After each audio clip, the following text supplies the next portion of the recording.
One of the caveats that I do have some personal information that I did get personally involved in was some information that had to do with the Stargates and Looking Glass, and more specifically the 2012 problem with those projects.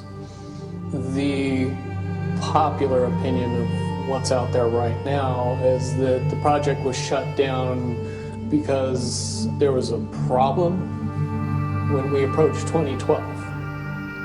I've heard it described a number of ways, but to my knowledge, the problem is that the timelines converge on that point in time.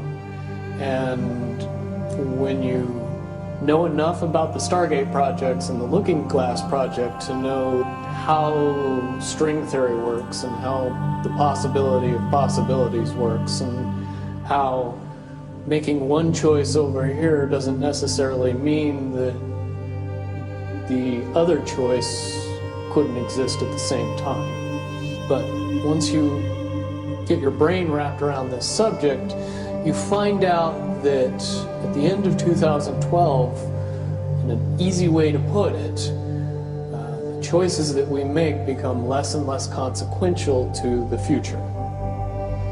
And eventually we're pushed into this bottleneck of time, no matter which choice we make. And that's important to the people that had access to Looking Glass because they would use Looking Glass knowing the choices that they would make and the future would pop up. The big mistake was coming up with the possibility of future. And when we started using a computer to say, well, if we make this choice, it's 79% possible that this scenario happens, and 23% are possible, or whatever, round numbers, that this scenario would happen. The understanding at the time was that was realistic. However, if you go down the road further and free will continues to exercise itself on this game, that 79% possibility sometimes changes very, very fast. But if you look at the situation in a point of time, it seems very realistic that that's the greatest possibility.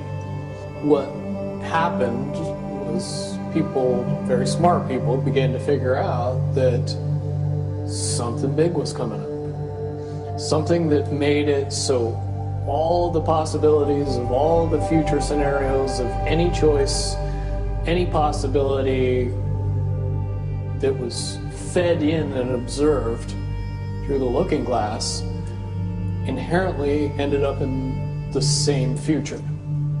And no decision, no possibility changed past a certain point.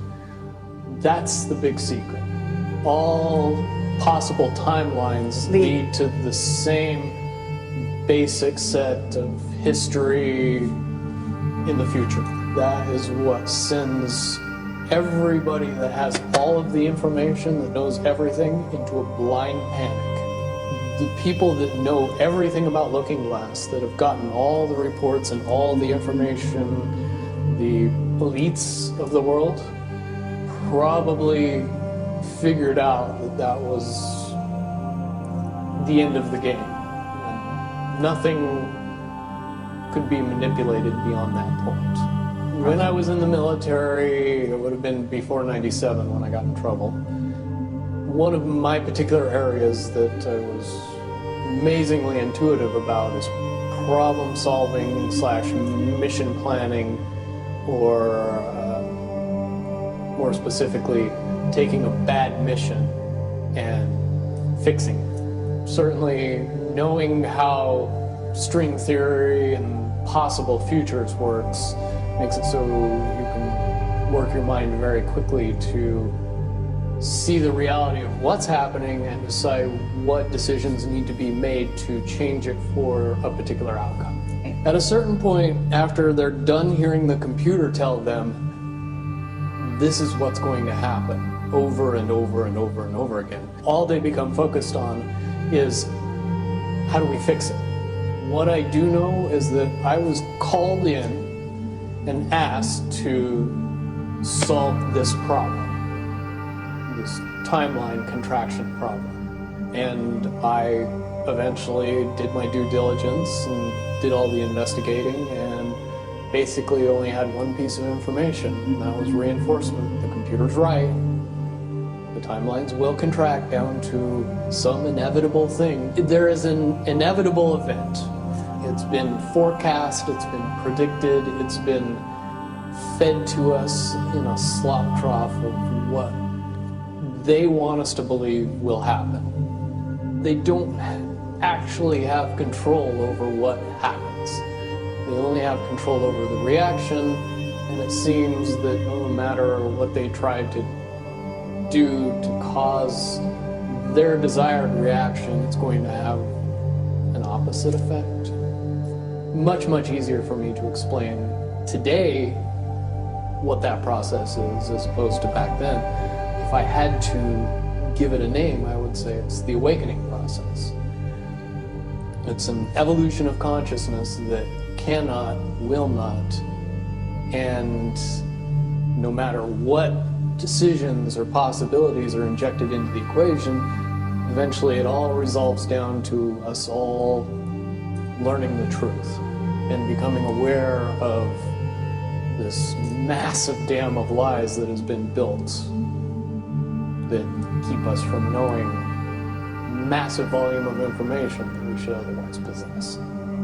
Essentially what happened with Looking Glass, not only did they not want people to use it anymore because they knew it was just going to burp out the same thing, but at the same time they didn't want anybody else to know what it was saying. I'm sure. Because that information was a monumental concern when I was in the military about how to prevent this inevitability. Now, at first I thought it was end of the world. Now I see end of the world as end of their world. The biggest cherry on top of all this conversation would be a synopsis to say that if I could convince everybody out there that for all intents and purposes, what we believe to be true eventually becomes true. If somebody convinces us that a major disaster is going to happen in the very near future, a major disaster happens in the very near future. If we don't buy into that fear and accept that there is really nothing that we know is going to happen, and accept of whatever happens, that makes the convergence of the timelines happen as naturally as possible. Any attempts to try to go away from this one inevitable conclusion, I again see as a new beginning, an end of this reality, the beginning of something that we can't even possibly understand based on the level of our beliefs currently. But when all that information comes flooding out, there's going to be no denying what's true and what's a lie or what's illusion. Basically what we're experiencing right now is two master chess players sitting at the board. And one of them looks down at the board and sees that he's in checkmate in 7 moves. And he looks across at his opponent and he knows that his opponent sees it too. So there's no getting out of it. So at this point, the loser can only prolong the game. Both players know the game is over. It's only a matter of time before he does this, and then you're forced to do this, and then he's forced to do this, and eventually checkmate.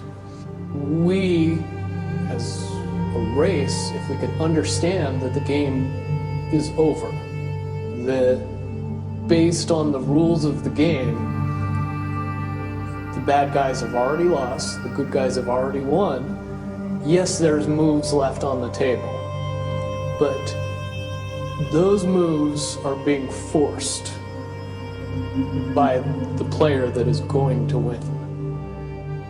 The only way that checkmate can't happen is if the player that's winning makes a mistake.